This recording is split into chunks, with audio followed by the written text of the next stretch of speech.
আজকে আপনাদের আমি ডিম কষা করে দেখাবো। আলু নিয়েছি, ডিম সিদ্ধ করে রেখেছিলাম, আদা রসুন লঙ্কা পেঁয়াজ, ফোড়নের জন্য তেজপাতা টমেটো আর হলুদ। আগে আমি এরকম ডিমটাকে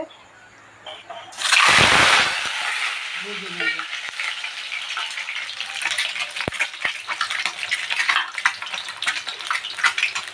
ডিমটাকে ভেজে নেব, একটু হলুদ নুন দিয়ে ডিমটাকে ভালো করে লাল লাল করে ভেজে নেব।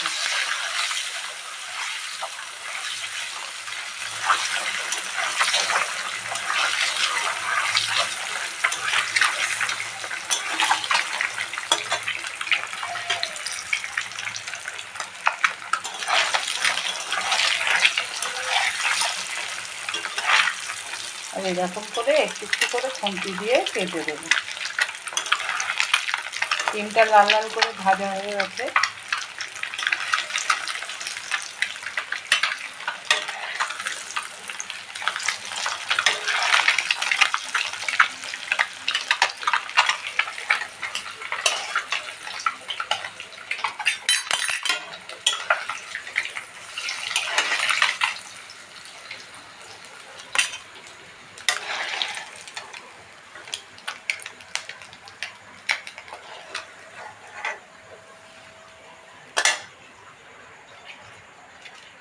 এবার আমি এতে দুটো তেজপাতা দিয়ে দেবো।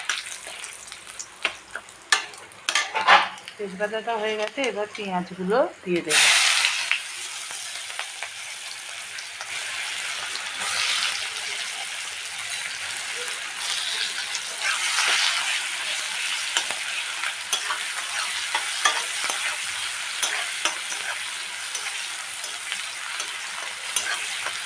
পেঁয়াজগুলো ভাজা হয়ে গেছে, এবার এটা আমি আলুগুলো দিয়ে ভালো করে ভেজে নেব।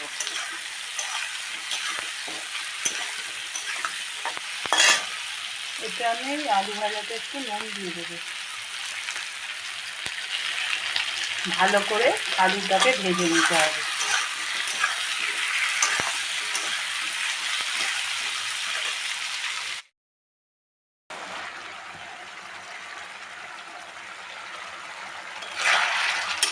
দেখুন এবার আলুটা সিদ্ধ হয়ে গেছে।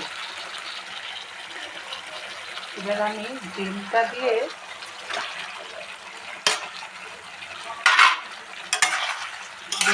এইভাবে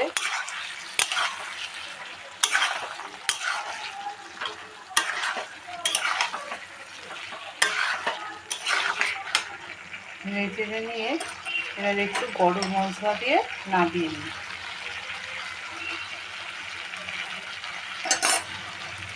গরম মশলা দিয়ে নামিয়ে নিই। ডিম কষা হয়ে গেল।